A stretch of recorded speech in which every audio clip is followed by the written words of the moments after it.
சரி, இப்போ இந்த அப்போஸ்தலர் நடபடிகளின் புத்தகம் 1ஆம் அதிகாரத்தை மட்டும் இன்னைக்கு நம்ம கொஞ்சம் அப்படி குயிக்காக நம்ம பார்க்கலாம். 1ஆம் வசனம் தேப்பிலிவே இயேசுவானவர் தாம் தெரிந்து கொண்ட அப்போஸ்தலருக்கு பரிசுத்த ஆவியினாலே கட்டளையிட்ட பின்பு தேப்பிலிவே என்று அவர் சொல்லுகிறார். கர்த்தருடைய பிள்ளைகளை, இதை தேப்பிலிவே என்றால் தேவனுடைய பிள்ளைகளை இயேசுவை நேசிக்கிறவன் என்று அர்த்தம். அப்போ இன்றைக்கு தேப்பிலிவே இயேசுவை நேசிக்கிறவர்களே என்று இந்த ஆக்கியோன் இந்த புத்தகத்தை எழுதினவர் குறிப்பிடுகிறார். இந்த புத்தகத்தை எழுதினவர் பரிசுத்த லூக்கா. லூக்கா எழுதின சுவிசேஷம் 1ஆம் அதிகாரம் 1ஆம் வசனத்தில் பார்த்தாலும் தேப்பிலிவே என்று அவர் ஆரம்பிப்பார். சரியா? லூக்கா 1:1 நீங்கள் பாருங்கள், இப்போ பார்க்க வேண்டாம், எழுதிக்கோங்க. பொதுவாக இவர் ரோமாபுரியிலிருந்து இந்த அப்போஸ்தலர் நடபடிக்கைகளை எழுதினதாக வேத ஆராய்ச்சியாளர்கள் சொல்லுகிறார்கள். இந்த அப்போஸ்தலர் நடபடிகள் புத்தகத்துக்கும் அப்போஸ்தலனாகிய பவுலுக்கும் ரொம்ப கனெக்ஷன் இருக்குது. தேவனுடைய பிள்ளைகளை, இந்த லூக்கா இந்த புத்தகத்தை 28 அதிகாரம், இந்த 28 அதிகாரத்தை எழுதினவர் தூய லூக்கா, பரிசுத்த லூக்கா என்ற தேவ மனிதன் என்ற அப்போஸ்தலன் எழுதின ஒரு புத்தகம்தான் இந்த அப்போஸ்தலர் நடபடிகளின் புத்தகம். Okay, right.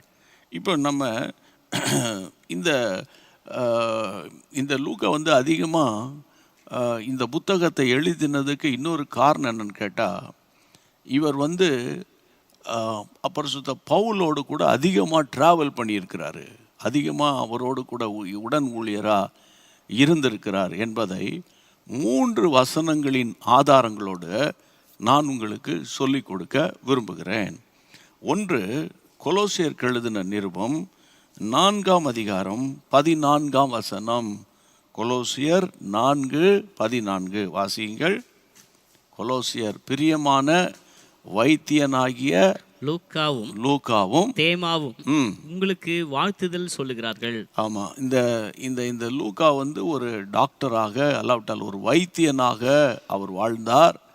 அவர் சொல்கிறாரு, அவர் கொலோசியன் சபைக்கு எழுதும்போது சொல்லுகிறார், பிரியமான வைத்தியனாகிய லூக்காவும், என்னோடு கூட இருக்கிற லூக்காவும் தேமாவும், அது கர்த்தருடைய பிள்ளைகளை அந்த டீமாஸ் ஆங்கிலத்தில் சொன்னால், உங்களை வாழ்த்துகிறார்கள், உங்களுக்கு வாழ்த்துதல் சொல்லுகிறார்கள். இந்த வசனத்தின் அடிப்படையில் நாம் புரிந்து கொள்ள வேண்டியது, நான் புரிந்து கொள்ளுகிறேன், பரிசுத்த லூக்கா அப்போஸ்தலனாகிய பவுலோடு பிரயாணம் பண்ணியிருக்கிறார் ஊழியத்தில். 2 தீமோத்தேயின் புத்தகம் 4ஆம் அதிகாரம் 11ஆம் வசனத்தை படிக்கலாம். லூக்கா மாத்திரம் என்னோடு கூட இருக்கிறான். மார்க்குவை உன்னோட கூட்டிக் கொண்டு வா. ஊழியத்தில் அவன் எனக்கு பிரயோஜனம் உள்ளவன். ஊழியத்தில் இன்னொரு முறை வாசிங்க 11ஆம் வசனத்தை. லூக்கா மாத்திரம் என்னோடு கூட இருக்கிறான். மார்க்குவை உன்னோட கூட்டிக் கொண்டு வா. ஏன்னா இதுக்கு முன்னால் என்னன்னா 10ஆம் வசனத்திலிருந்து படிச்சா நல்லா இருக்கும். ஏனென்றால் தேமா பிரபஞ்சத்தின் மேல் ஆசை வைத்து கூட இருந்த உடன் ஊழியக்காரனாகிய டீமாஸ், தேமா பிரபஞ்சத்தின் மேல ஆசை வைத்து என்னை விட்டு பிரிந்து தெசலோனிக்கே பட்டணத்துக்கு போய்விட்டான். கிரேஸ்கே கலாத்தியா நாட்டிற்கும் தீத்து தல்மாத்தியா நாட்டுக்கும் போய்விட்டார்கள். தல்மாத்தியா நாட்டுக்கு போயிட்டாங்க. மாத்திரம் என்னோடு இருக்கிறான். இப்போது என் கூட லூக்கா மாத்திரம் என்னோடு கூட இருக்கிறான். மார்க்குவை உன்னோடு கூட கூட்டிக் கொண்டு வா. ஊழியத்தில் அவன் எனக்கு ரொம்ப பிரயோஜனம் உள்ளவன். இந்த 11ஆம் வசனத்தில் கர்த்தருடைய பிள்ளைகளை, only Luke is with me, லூக்கா என்னோடு கூட இருக்கிறான். கொலோசியர் 4:14 நான் உங்களுக்கு சொன்னேன், அப்போஸ்தலனாகிய பவுலோடு கூட லூக்கா ட்ராவல் பண்ணியிருக்கிறார், பிரயாணம் பண்ணுறாருன்னு. இப்போ 2 தீமோத்தேயு 4:11 படி லூக்கா அப்போஸ்தலனாகிய பவுலோடு கூட அந்த தேமா என்பவன் இப்பிரபஞ்சத்தின் மேலே ஆசை வைத்து, டீமாஸ்ன்னு சொல்கிறாங்க இங்கிலீஷில், அவன் இந்த உலகத்துக்குள்ளே போயிட்டான். ஆனால் லூக்கா மாத்திரம் என்னோடு கூட இருக்கிறான் அப்படின்னு அங்கே எழுதுகிறதை நம்ம பார்க்குறோம். மார்க்கை கூட்டிகிட்டு வாப்பா, ஊழியத்தில் அவன் எனக்கு ரொம்ப பிரயோஜனமாக இருக்கிறான் அப்படின்னு அவர் சொல்கிறாரு. இன்னொரு வசனத்தை வாசிக்கலாம். பிலமோன் 1 அதிகாரம் 14 வசனம் வாசிப்போம். பிலமோனு, எனக்கு அவன் பிரியமான சகோதரனானால் உமக்கு சரீரத்தின்படியையும் கற்றுக்கொள்ளும் எவ்வளவு பிரியமுள்ளவனாய் இருக்க வேண்டும். நம்ம வாசிக்க வேண்டிய வசனத்தில் நான் எடுத்துக்கொள்ளுகிறேன். பிலமோனுக்கு எழுதின நிருபத்தில் கர்த்தருடைய பிள்ளைகளை நீங்கள் வாசிக்க வேண்டிய வசனத்தை நீங்கள் படிக்கணும். 14 அல்ல, 24. என் உடன் வேலையாட்களாகிய மார்க்குவும் அரிஸ்தர்க்கும் தேமாவும் லூக்காவும் உமக்கு வாழ்த்துதல் சொல்லுகிறார்கள். ஆமாம், பிலமோனுக்கு அவர் கடிதம் எழுதுகிறாரு. கர்த்தருடைய பிள்ளைகளே, பிலமோனுக்கு அவர் எழுதும்போது அங்கே யாரை இணைத்து எழுதுகிறார்? தேமாவும் அரிஸ்தரும் லூக்குவும் உமக்கு வாழ்த்துதல் சொல்கிறாங்க. அப்போது இந்த 3 வசனங்களின் அடிப்படையில் கொலோசியர், 2 தீமோத்தேயுக்கு எழுதின 2 நிருபம் 4:11 படியும், 3 பிலமோன் 1 அந்த 24 படியும், இந்த லூக்கா என்ற தேவ மனிதன் அப்போஸ்தலனாகிய பவுலோடு கூட வாழ்ந்து, பவுலின் ஊழியத்தோடு இணைந்து, அவர் அந்த நாட்களில் ரோமாபுரியில் இருக்கும்போது இந்த அப்போஸ்தல நடபடிகளின் புத்தகத்தை அவர் எழுதுகிறார். ஆண்டவருக்கு மகிமை உண்டாகட்டும். இப்போ அப்போஸ்தலர் 1 அதிகாரம் 3 வசனத்தை படிக்கும்போது, அவர் பாடுபட்ட பின்பு 40 நாளளவும் அப்போஸ்தலருக்கு தரிசனமாகி தேவனுடைய ராஜ்யத்துக்குரியவைகளை அவர்களுடனே பேசி அநேகம் தெளிவான திருஷ்டாந்தங்களினாலே அவர்களுக்கு தம்மை உயிரோடுக்கிறவர்களாக காண்பித்தார். அப்போஸ்தல நடபடிகளின் புத்தகம், தேவனுடைய பிள்ளைகளே, பொதுவாக இந்த புத்தகத்தினுடைய மைய பகுதி 1:8 ஆகும். அப்போஸ்தல நடபடிகளின் மைய பகுதி. அதை நான் சொல்கிறதுக்கு முன்னால் வாசித்த வசனம் 3 வசனம். 3 வசனத்தில் ஆண்டவராகிய இயேசு கிறிஸ்து அவர் அந்த பாடுபட்ட பிறகு 40 நாள் அளவும் தம்முடைய அப்போஸ்தலருக்கு தரிசனமாகி தாம் உயிரோடு இருக்கிறதை காண்பித்ததாக இந்த லூக்கா எழுதுகிறார். கர்த்தருடைய பிள்ளைகளே, கையை உயர்த்தி நல்ல ஸ்தோத்திரம் பண்ணுங்க. இந்த நாட்களில் பரிசுத்த ஆவியானவரை குறித்த ஒரு தெளிவான அறிமுகப்படுத்துகிற ஒரு புத்தகம், பரிசுத்த ஆவியானவரை குறித்த புரிதலையும் பரிசுத்த ஆவியானவருடைய கிரியைகளை குறித்து அறிந்து கொள்வதற்கு அப்போஸ்தலர் நடபடிகளின் புத்தகத்தை திரும்ப திரும்ப வாசிக்கணும். பரிசுத்தாவின் அபிஷேகத்தை நீங்கள் பெற்றுக்கொள்ள விரும்பினால் அப்போஸ்தலர் நடபடிகளின் புத்தகத்தை திரும்ப திரும்ப வாசிக்கணும். ஏனென்றால் அப்போஸ்தலர் நடபடிகளின் புத்தகம் தான் பரிசுத்த ஆவியானவரை அதிகமாக அறிமுகப்படுத்துகிற புத்தகம். விசுவாசிகளுக்குள்ளே பரிசுத்த ஆவியானவர் பொழிந்தரளப்படுகிறதை இந்த புத்தகம்தான் அதிகமாக வலியுறுத்தி காண்பிக்கிறது. அதனால தான் நம்ம ஒவ்வொரு கூட்டத்திலையும் பரிசுத்த ஆவியானவருடைய அபிஷேகம் விசுவாசிகளுக்கு தேவை. பரிசுத்த ஆவியில் நிரம்பி அந்நிய பாஷைகளை பேசி ஜெபிக்கிற கிருபை விசுவாசிகளுக்கும் ஊழியர்களுக்கும் தேவை என்பதை நம்ம போதிக்கிறோம். சரியா? ஆண்டவருக்கு ஸ்தோத்திரம். அப்போ 3 வசனத்தில் இயேசு 40 நாள் அளவும் அவர் தம்முடைய சீடர்களுக்கு தரிசனமானதை இந்த லூக்கா எழுதுகிறார். கர்த்தருடைய பிள்ளைகளே, 4-5 வசனங்களை படிக்கும் பொழுது 4-5 வசனங்களை படிக்கும் பொழுது படிப்போம். அன்றியும் அவர் அவர்களுடனே கூடி வந்திருக்கும் போது அவர்களை நோக்கி, யோவான் ஜலத்தினாலே ஞானஸ்நானம் கொடுத்தான். யோவான் ஜலத்தினால ஞானஸ்நானம் கொடுத்தான். நீங்கள் சில நாட்களுக்குள்ளே பரிசுத்த ஆவியினாலே ஞானஸ்நானம் பெறுவீர்கள். பரிசுத்த ஆவியினால் ஞானஸ்நானம் பெறுவீர்கள். ஆகையால் நீங்கள் எருசலேமை விட்டு போகாமல் என்னிடத்தில் கேள்விப்பட்ட பிதாவின் வாக்குத்தத்தம் நிறைவேற காத்திருங்கள் என்று கட்டளையிட்டார். பிரியமானவர்களே, நீங்க கேட்டுக்கொண்டிருக்கிற நீங்க ஒரு சிறு கூட்டமா இருக்கலாம். இன்றைக்கு நான் வேத வசனத்தை டீச் பண்ணிக்கிட்டு இருக்கிறேன், வசனத்தை கொஞ்சம் விளக்கிக்கிட்டு இருக்கிறேன். ஏன்னா இந்த வசனத்தை கேட்கும் போதே உங்களுக்குள்ள சுகம் உண்டாகும். ஆமேன்னு சொல்லுங்க. வசனத்தை நீங்க கேட்கும் போதே உங்களுக்குள்ள ஒரு அபிஷேகம் ஊற்றப்படும். பைபிள் அப்படி ஆதாரம் இருக்கா? இருக்கு. கொர்னிலேயின் வீடு, புறஜாதியான கொர்னிலேயின் வீட்டில் அப்போஸ்தலனாகிய பேதுரு போய் பிரசங்கம் பண்ணும்போது வசனத்தை கேட்ட யாவர் மேலும், அந்த வசனத்தை படிப்போம். 10ஆம் அதிகாரத்தை திருப்புங்க. 10ஆம் அதிகாரம், தேவனுடைய பிள்ளைகளே, 44ஆம் வசனம். இந்த வார்த்தைகளை பேதுரு பேசிக்கொண்டிருக்கையில், பேதுரு பேசும்போது வசனத்தை கேட்டவர்கள் யாவர் மேலும், வசனத்தை கேட்ட யாவர் மேலும் பரிசுத்த ஆவியானவர் இறங்கினார். பார்த்தீங்களா? வசனத்தை கேட்ட யாவர் மேலும் பரிசுத்த ஆவியானவர் இறங்கினார்.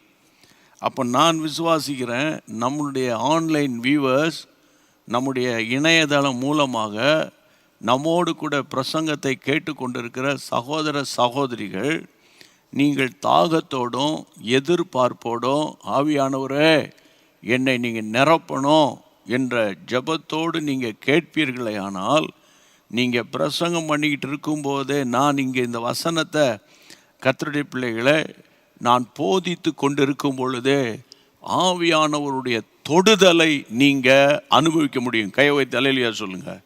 கையை வைத்து ஆண்டவரை ஸ்தோத்திரம் பண்ணுங்க. கைகளை உயர்த்தி ஆண்டவரை ஸ்தோத்திரம் பண்ணுங்க. கைகளை உயர்த்தி ஆண்டவரை மகிமைப்படுத்துங்க. வசனத்தை கேட்டு கொண்டிருக்கும் பொழுதே, அதனால தான் டே 1 டே 1 என்னுடைய லைஃப்பில் பரிசுத்த ஆவியானவர் என்னை நிரப்பி அபிஷேகத்தை கொடுத்து ஊழியத்துக்கு அழைத்து ஊழிய களத்துக்கு வந்த பிறகு அந்த நாட்களில் நல்ல லீடர்ஸோட கர்த்தர் என்னை கனெக்ட் பண்ணார்.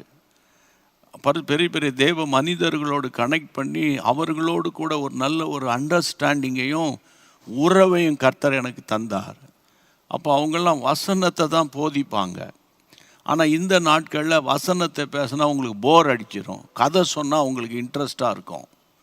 அப்புறம் நான் அழுதேன்னா நீங்கள் அழுறது உங்களுக்கு ரொம்ப இன்னும் படம் ரொம்ப சூப்பராக இருக்குன்னு நீங்கள் நினைப்பீங்க. நல்லா புரிந்து கொள்ளுங்க. கர்த்தருடைய நாமத்தினால சொல்கிறேன், நீங்கள் வேத வசனத்தினால உங்கள் இருதயம் நிரம்பி இருந்தால் இந்த உலகத்தின் அதிபதி உங்களை தொட முடியாது. ஆமேன்னு சொல்லுங்க. இந்த உலகத்தின் அதிபதினா பிசாசு தொட முடியாது. அதனால தான் நான் இன்றைக்கு வசனத்தை முக்கியத்துவப்படுத்துகிறேன். இயேசு சொன்னார், அந்த 4 அது அப்போஸ்தலர் நடபடிகள் 1:4-5 வசனத்தில், நான் யோவான் ஸ்நானகன் உங்களுக்கு ஜலத்தினால ஞானஸ்நானம் கொடுத்தாரு, நானும் நீங்கள் சீக்கிரத்தில் பரிசுத்தாவினால் ஞானஸ்நானம் பெறுவீர்கள். பேப்டிசம் இன் த ஹோலி ஸ்பிரிட், பேப்டிசம் இன் த ஹோலி ஸ்பிரிட். அதாவது நல்லா கவனிங்க, நீங்கள் எந்த சர்ச் மெம்பரோ அதை பற்றி ஐ டோன்ட் பாதர், அதை பற்றி நான் கவலைப்படலை. ஏன்னா எல்லா சபையையும் ஆண்டவர் உருவாக்கினார், எல்லா சபையும் ஆண்டவர் நேசிக்கிறார். ஆனால் நீங்கள் வசனத்தை ஃபாலோ பண்ணணும். நீங்கள் எதை ஃபாலோ பண்ணணும்? பைபிளை ஃபாலோ பண்ணணும். பரிசுத்த ஆவியின் அபிஷேகத்தை பெறுவீர்கள். அதை பரிசுத்தாவின் ஞானஸ்நானம், ஞானஸ்நானம்னா மூழ்குதல் இல்லை, ஞானஸ்நானம்னா ஞானம் ப்ளஸ் ஸ்நானம் ஈக்குவல் டு ஞானஸ்நானம். ஞானஸ்நானம்னா என்ன அர்த்தம்னா தண்ணீரில் மூழ்குதல் அப்படின்னு அர்த்தம். மூழ்குதல், உச்சந்தலையிலிருந்து உள்ளங்கால் வரைக்கும் தண்ணீரில் மூழ்கப்படுதல், அதுக்கு பேர் தான் ஞானஸ்நானம். தெளிப்பு ஞானஸ்நானம் பைபிளில் கிடையாது. சரியா? தெளிப்பு ஞானஸ்நானம் பைபிளில் கிடையாது. ஒரே ஞானஸ்நானம் தான் இருக்குது பைபிளில். அது அதாவது மூழ்கி எடுக்கிற ஞானஸ்நானம். இரண்டாவது ஞான ஸ்நானம் என்னன்னா பரிசுத்த ஆவியின் அபிஷேகம் என்ற ஞான ஸ்நானம். பரிசுத்தாவின் அபிஷேகத்தில் மூழ்குதல் என்ற அர்த்தம். 5ஆம் வசனத்தை படிக்கும்போது, ஆகையால் நீங்கள் விட்டு போகாமல் என்னிடத்தில் கேள்விப்பட்ட பிதாவின் வாக்குத்தத்தம் நிறைவேற காத்திருங்கள் என்று கட்டளையிட்டார். பிதாவின் வாக்குத்தத்தம் இது என்ன? பிதாவின் வாக்குத்தத்தம் என்ன? லூக்கா எழுதின சுவிசேஷம் 24ஆம் அதிகாரம் 49ஆம் வசனத்தை படிக்கும் பொழுது, என் பிதா வாக்குத்தத்தம் பண்ணினதை இதோ நான் உங்களுக்கு அனுப்புகிறேன். பார்த்தீங்களா அந்த வசனம்? இதோ நான் உங்களுக்கு அனுப்புகிறேன். நீங்களோ உன்னதத்திலிருந்து வரும் பலனால் தரிப்பிக்கப்படும் வரைக்கும் எருசலேம் நகரத்தில் இருங்கள் என்றார். ஆமென். ஆண்டவர் தம்முடைய சீடர்களுக்கு கடைசியா ஒரு வாக்குத்தத்தம் சொல்ற, பிதாவினுடைய வாக்குத்தத்தத்தை சொல்றேன், உன்னதத்திலிருந்து வரும் பலனால் நிரப்பப்படணும்னா நீங்க எருசலேமில் காத்திருங்கள் என்று சொன்னார். அந்த வசனத்தின்படி அப்போஸ்தலர்கள் அவர்கள் காத்திருந்தார்கள். இப்போ 1:8க்கு வாங்க. 1:8ஆம் வசனம். பரிசுத்த ஆவி உங்களிடத்தில் வரும்போது, பரிசுத்த ஆவியானவர் உங்களிடத்தில் வரும்பொழுது நீங்கள் பலன் அடைந்து எருசலேமிலும், 1 எருசலேமில், யூதேயா முழுவதும், 2வது யூதேயா, சமாரியாவிலும், 3வது சமாரியா, பூமியின் கடைசி பரியந்தமும், 3வது கர்த்தருடைய கடைசி, 4வது பூமியின் கடைசி பரியந்தம் எனக்கு சாட்சிகளாய் இருப்பீர்கள் என்றார். ஆமா, கர்த்தருடைய பிள்ளைகள், நீ அபிஷேகம் பெறும்போது, பரிசுத்த ஆவியானவருடைய அபிஷேகம் வரும்போது, இந்த எருசலேமில் தான் அவங்க எல்லாரும் கூடி இருக்கிறாங்க. இப்போ அதான் ஹெட் குவார்ட்டர், அதான் தலைமையகம், தலைமை செயலகம் அதுதான். அப்போ ஆண்டவர் சொல்கிறாரு, கர்த்தருடைய பிள்ளைகளை, நீங்கள் அபிஷேகம் பெற்றுட்டீங்கன்னா இந்த எருசலேமில், அந்த வசனத்தில் நீங்கள் படிக்கும்போது, நீங்கள் முதல்ல பலன் அடைவீங்க. இந்த அப்போஸ்தலர் நடவடிக்கைகளின் புத்தகம் பரிசுத்த ஆவியானவரை பற்றிய புத்தகம், பரிசுத்த ஆவியானவரை பற்றி போதிக்கிற புத்தகம். பரிசுத்த ஆவியானவருடைய கிரியைகளை அறிந்து கொள்ளணும்னா ஒரு மனுஷன் இந்த புக்கை தான் படிக்கணும். இந்த அப்போஸ்தலர் நடவடிக்கைகள் புத்தகத்தை தான் படிக்கணும்.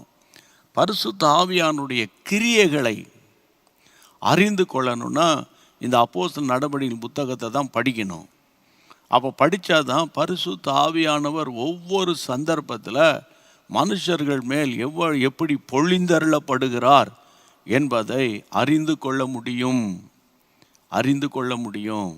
அப்போ இங்கே 8ஆம் வசனம் சொல்லுது, நீங்கள் அபிஷேகம் பெற்றவுடனே முதல் சாட்சி எருசலேம், அதுனா உள்ளூர் சாட்சி முதல்ல.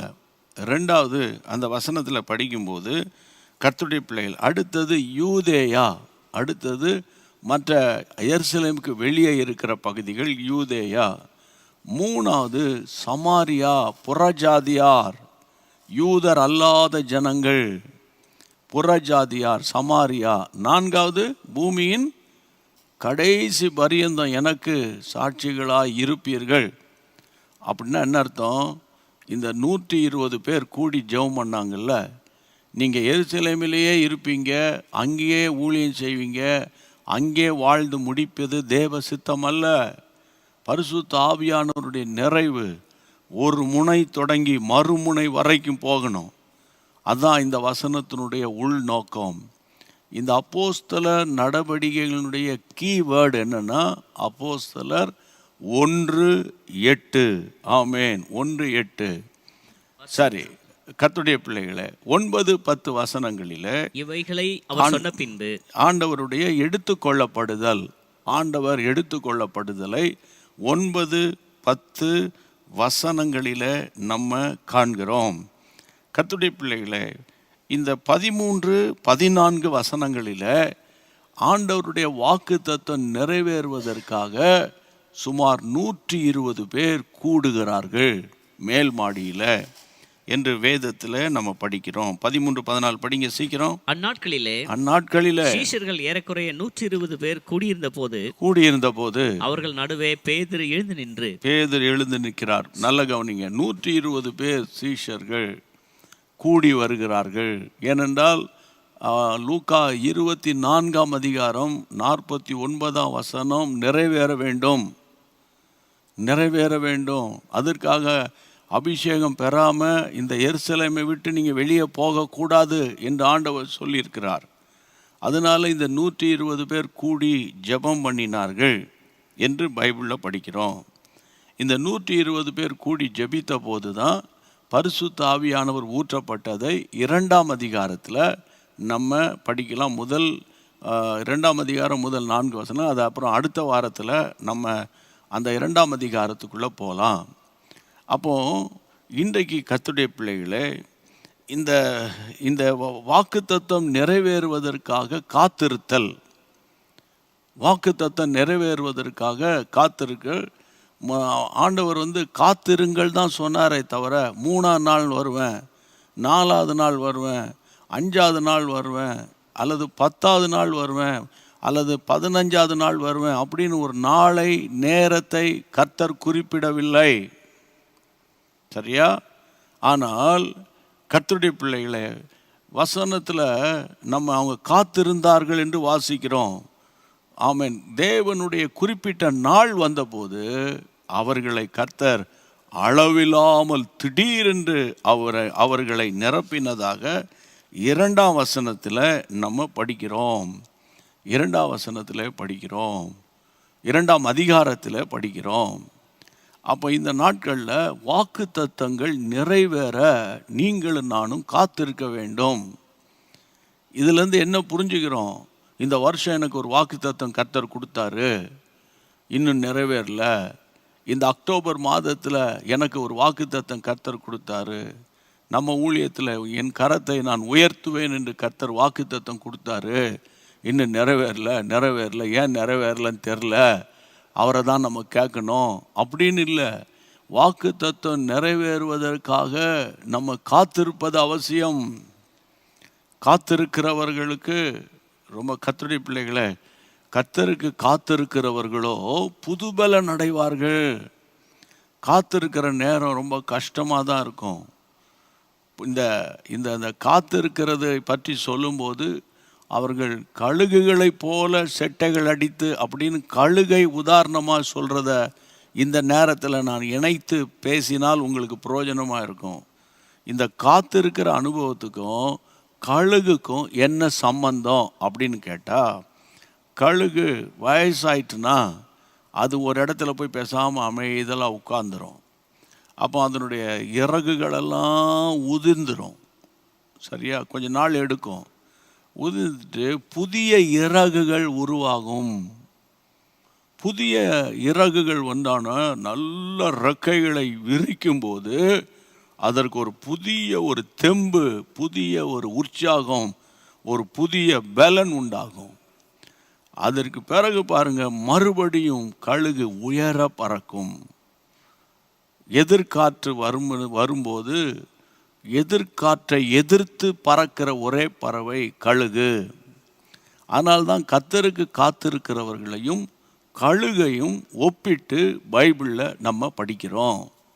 நீங்கள் ஏதாயிலும் ஒரு அற்புதத்துக்காக காத்திருக்கிறவர்களாக இருப்பீர்களேயானால், இந்த நாட்களில் எப்படி அந்த 120 பேர் காத்திருந்து அபிஷேகத்தை பெற்று அந்த வாக்குத்தத்தம் அவர்களுக்குள்ளே நிறைவேறினதோ, உங்களுக்குள்ளும் கர்த்தர் கொடுத்த வாக்குத்தத்தம் கட்டாயம் நிறைவேறும். விசுவாசிக்கிறவங்க கைகளை உயர்த்தி வாக்குத்தத்தம் நிறைவேறும் அப்படின்னு விசுவாசிக்கிறவங்க மட்டும் கையை உயர்த்தி அப்படியே ஸ்தோத்திரம் பண்ணுங்க. வாக்குத்தத்தம் நிறைவேறும். கண்ணை மூடி அறிக்கை பண்ணுங்க. ஆண்டவரே, எனக்கு என் பிள்ளைகளை குறித்து கொடுத்த வாக்குத்தத்தம், என் புருஷனை குறித்து கொடுத்த வாக்குத்தத்தம், ஆண்டவரே என்னுடைய மனைவியை குறித்து, ஆண்டவரே என் பிள்ளைகளின் எதிர்காலத்தை குறித்து கொடுத்த வாக்குத்தத்தம் நிச்சயமாய் நிறைவேறும். ஆண்டவரே, யாரெல்லாம் இப்பொழுது வாக்குத்தத்தங்கள் ஆண்டவரே நிறைவேறும் என்று விசுவாசத்தோடு சொல்கிறாங்களோ அவர்களுக்குள்ள இந்த வாரத்திலாவது, ஆண்டவரே அல்லவிட்டால் இந்த மாதத்திலாவது வாக்குத்தத்தங்கள் நிறைவேறும்படி நாங்கள் பாரத்தோடு ஜெபிக்கிறோம். ஆண்டவரே, பாரத்தோடு ஜெபிக்கிறோம் ஆண்டவரே, ஒப்பு கொடுக்கிறோம் ஆண்டவரே. இந்த ஜெபத்தை கேட்டபடியால் ஸ்தோத்திரம் பண்ணி பாடுவோம். ஆமென். வாக்குதத்தம் செய்த கர்த்தரே, ஆமென். வாக்கு மாறா உண்மை நாதனே, நீ வல்லவர், வாக்கை நம்பி வந்து நிற்கிறோம். வல்ல ஆவி மாறி ஊற்றுவீர், உந்தன் வாக்கை நம்பி வந்து நிற்கிறோம். வல்ல ஆவி மாறி ஊற்றுவீர். ஸ்தோத்திரம், ஸ்தோத்திரம், ஸ்தோத்திரம். இந்த பைபிள் ஸ்டடியில் உங்களுக்கு கர்த்தர் சொன்னது நிச்சயமாக நிறைவேறும். தைரியமாக இருங்க, திடமனதாக இருங்க, பயப்படாதீங்க, சோர்ந்து போயிடாதீங்க, கர்த்தருடைய சமூகத்தை விட்டு போயிடாதீங்க. நல்லதோ கெட்டதோ தேவ சமூகத்தில் கிடங்க. ஆண்டவருடைய சமூகத்தை பற்றி பிடிச்சுக்கோங்க. அவர் சமூகம்தான் உங்கள் குடும்பத்துக்கு பேரானந்தமாய் மாறும். சரியா? அதனால் இந்த பைபிள் ஸ்டடியில் இந்த 1ஆம் அதிகாரத்தில் ரொம்ப முக்கியம், வாக்கு தத்துவம் நிறைவேறுகிற ஒரு காரியம். ஆண்டவருக்கு மகிமை உண்டாகட்டும். அடுத்தது, இந்த 1ஆம் அதிகாரத்தில் நீங்கள் பார்க்க வேண்டிய இன்னொரு முக்கியமான ஒரு காரியத்தை சொல்லிவிட்டு நம்ம ஜெபத்தோடு நம்ம முடிக்க போகிறோம். 26வது வசனத்துக்கு வாங்க. மற்றதெல்லாம் நான் என்னென்னா, எது உங்களுக்கு ரொம்ப முக்கியம்? அதுக்கு முன்னால் யூதாசு கர்த்தரை காட்டி கொடுத்து நாண்டு கொண்டு செத்தான். அந்த நிலத்துக்கு இரத்த நிலம், அந்த இடத்துக்கு அக்கல்தமா அப்படின்னு பெயர் வச்சாங்க அப்படின்னு நம்ம 19ஆம் வசனத்தில் படிக்கிறோம். சரியா? இப்போ அந்த யூதாஸினுடைய பிளேஸில் ரீப்ளேஸ் பண்ணுறதுக்கு 2 பேரை நிறுத்துகிறாங்க. அந்த 2 பேருக்காக வாசிங்க இந்த வசனத்தை.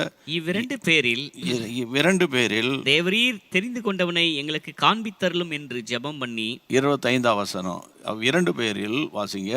தேவரீர் தெரிந்து கொண்டவனை எங்களுக்கு காண்பித்தருளும் என்று ஜெபம் பண்ணி, எங்களுக்கு காண்பித்தருளும் என்று ஜெபம் பண்ணி, பின்பு அவர்களை குறித்து சீட்டு போட்டார்கள். அவர்களை குறித்து சீட்டு போட்டார்கள். சீட்டு மத்தியாவின் பேருக்கு விழுந்தது. சீட்டு மத்தியாவின் பேருக்கு விழுந்தது. அப்பொழுது அவன் 11 அப்போஸ்தலருடனே சேர்த்து கொள்ளப்பட்டான். 11 அப்போஸ்தலரோட அவன் சேர்த்து கொள்ளப்பட்டான். இப்போ இந்த மத்தியா என்ற ஒரு மனுஷனை ஆண்டவர் சேர்க்கவில்லை. இந்த சீடர்களாக கூடி சீட்டு போட்டு அவங்க தெரிந்து கொண்டார்கள். இதில் கர்த்தருடைய பிள்ளைகளை ஒரு காரியத்தை நீங்கள் படிக்கணும். சீட்டு மத்தியாவின் பேருக்கு விழுந்ததுன்னு வாசிக்கிறோம்ல, இந்த வசனத்துக்கு இந்த இடத்துல தான் மத்தியா என்ற பேர் வருது. ஆனால் முழு அப்போஸ்தலர் நடபடிகள் புத்தகத்திலேயாவது வேறு எந்த புத்தகத்திலேயாவது இந்த மத்தியா அந்த வசனத்தை திரும்பி படிங்க இந்த வசனத்தை. Price God. மத்தியாஸ் அந்த வசனத்தை திரும்பி படிங்க. 20 அவர்களை குறித்து சீட்டு போட்டார்கள். சீட்டு மத்தியாவின் பேருக்கு விழுந்தது. அந்த மத்தியாஸ் பேருக்கு விழுந்தது. அப்பொழுது அவனை 11 அப்போஸ்தலருடனே சேர்த்து கொள்ளப்பட்டான். 11 அப்போஸ்தலரோடு சேர்த்து 12வது அப்போஸ்தலனாக தெரிந்து கொண்டார்கள். ஆனால் நீங்கள் இந்த மத்தியாவை குறித்து பைபிளில் வேறு எங்கேயாவது தேடி பார்த்தீங்கன்னா ஒரு இடத்துலையும் இந்த மத்தியாவை பற்றிய காரியங்கள் ஒன்றுமே இல்லை. அப்போ இதிலிருந்து நான் ஒன்று புரிஞ்சுக்கிட்டேன். அதாவது கர்த்தருடைய பிள்ளைகளை, எலெக்ஷன் ஒன்று இருக்குது, செலெக்ஷன் ஒன்று இருக்குது. எலெக்ஷன் என்றால் இப்போ உதாரணத்துக்கு இப்போ நம்முடைய சட்டசபை உறுப்பினர்களை தேர்ந்தெடுக்கிறதுக்கு 5 வருஷத்துக்கு ஒரு முறை. இதை இப்போ முடிய போகுது. 4 வருஷம் 5 வருஷம் மே மாதம் 2026 முடிஞ்சோடனே திரும்ப எலெக்ஷன் வைப்பாங்க. சரியா? அப்போது எலெக்ஷன் இது. ஆனால் செலெக்ஷன் என்பது வேற, தெரிந்து கொள்ளுதல் என்பது வேற. அப்போ இந்த நாட்களில் இப்போ சபைகளில் பார்த்திங்கன்னா சில சபைகளெல்லாம் கமிட்டி வைப்பாங்க, செக்ரட்டரி, ட்ரெஷரர் அப்படி இப்படின்னு. அவங்க ஒரு 2 வருஷத்துக்கு இருப்பாங்க, அவ்வளோதான். அதுக்கப்புறம் திரும்ப எலெக்ஷன் வச்சு வேறு ஆட்கள் வருவாங்க. அது செலெக்ஷன் கிடையாது, அது பேர் எலெக்ஷனு, அது பேர் தேர்தல். ஆனால் தெரிந்து கொள்ளுதல் என்பது தேவனால் தெரிந்து கொள்ளப்படுதல். அப்போ கர்த்தருடைய பிள்ளைகளை, இந்த நாட்களில் இந்த சத்தியங்களை நீங்கள் அறிந்து செயல்பட்டு இந்த 26ஆம் வசனத்தோட 1ஆம் அதிகாரம் முடிவுக்கு வருகிறது. முதல் அதிகாரம் 26 வசனங்களை கொண்டது. இந்த அதிகாரத்தின் மைய பகுதி அப்போஸ்தலர் 1:8. இரண்டாவது முக்கியம், 120 பேர் கூடி வந்து ஒருமனப்பட்டு ஓரிடத்திற்கு வந்தார்கள். அபிஷேகம் பெறணும்னா ஒருமனப்பாட்டின் ஆவியும் தேவ சமூகத்தில் கூடி வர வேண்டியது அவசியம், தேவை. ஆமேன். அப்போ இந்த 1ஆம் அதிகாரத்தில் நம்ம கற்றுக்கொண்ட பாடங்களுக்காக கைகளை உயர்த்தி ஜெபம் பண்ணிடுவோம். ஆண்டவரே, உம்முடைய நாமத்தினால ஆண்டவரே, பைபிள் ஸ்டடி நாங்கள் ஆரம்பிச்சிருக்கிறோம். 1வது அப்போஸ்தலர் நடபடிகள் புத்தகம் 1ஆம் அதிகாரத்தை நாங்கள் ஆரம்பிச்சிருக்கிறோம். தொடர்ந்து கர்த்தாவே ஒவ்வொரு புதன்கிழமையிலும் ஒரு கணிசமான அளவு மக்களை ஆண்டவர் வேத வசன அறிவுக்காக நீர் ஆண்டவரே நீர் பிரித்தெடுக்கும்படி ஆண்டவரே பாரத்தோடு நாங்கள் ஜெபிக்கிறோம். கடைசி நாளில் என் வசனமே அவனை நியாயத்தில் கொண்டு வந்து நிறுத்தும் என்று சொல்லப்பட்டிருக்கிறது. வானமும் பூமியும் ஒளிந்து போனாலும் என் வார்த்தைகள் ஒரு காலம் ஒழியாது என்று சொல்லப்பட்டிருக்கிறது. ஆகவே உம்முடைய வேத வசனத்துக்கு ஆண்டவரே உம்முடைய பிள்ளைகளை ஒப்புவிக்கிறோம். இன்றைக்கு எங்களுடைய ஆன்லைனில் யூடியூப் ஃபேமிலியை, எங்களுடைய ஜேஎம்எம் யூடியூப் ஃபேமிலிஸ் முழுவதையும் உம்முடைய இரத்த கோட்டைகள் ஒப்பு கொடுக்கிறோம். இன்றைக்கு இரவு ஒரு புது பலனையும் ஒரு புதிய சமாதானத்தையும் ஒரு புதிய கிருபைகளையும் உம்முடைய பிள்ளைகளுக்கு கொடுத்து நீர் பாதுகாத்து கொள்ளும்படி நாங்கள் ஜெபிக்கிறோம். இந்த ஜெபத்தை கேட்டு கர்த்தர் வழி நடத்தி ஆசீர்வதிக்க போகிறீர் ஆண்டவரே. நாளைக்கு காலையில் 5:30 மணிக்கு அனுதினமும் ஆவியானவரோடு, ஹல்லேலூயா. ஒரே ஒரு நிமிஷம் இயேசு சந்திக்கிறார் ஊழியங்களுக்காய் ஸ்தோத்திரம் பண்ணுங்க. உடைய ஊழியனாகி எனக்காகவும் குடும்பத்துக்காகவும் media team, worship team, prayer team, அலுவலக ஊழியங்களுக்காக எல்லாரும் கரங்களை உயர்த்தி ஸ்தோத்திரம் பண்ணிருங்க. அப்படி கையை உயர்த்தி ஸ்தோத்திரம் ஸ்தோத்திரம் சொல்லிருங்க. ஸ்தோத்திரம் சொல்லிருங்க. ஸ்தோத்திரம் ஸ்தோத்திரம் ஸ்தோத்திரம் ஸ்தோத்திரம். கிறிஸ்டினா ராபின்சன் ஃபவுண்டேஷனுக்காக எல்லாம் ஸ்தோத்திரம் பண்ணிருங்க. ஸ்தோத்திரம் ஸ்தோத்திரம் ஸ்தோத்திரம் ஸ்தோத்திரம் ஸ்தோத்திரம். கர்த்தருடைய நாமம் மகிமைப்படட்டும். எல்லாரும் சேர்ந்து சொல்லிடுவோமா? என் ஆத்துமாவே கர்த்தரை ஸ்தோத்திரி, என் முழுவலுமே பரிசுத்த நாமத்தை ஸ்தோத்திரி. என் ஆத்துமாவே கர்த்தரை ஸ்தோத்திரி. கர்த்தர் செய்த சகல உபகாரங்களை மறவாதே. ஆமென்.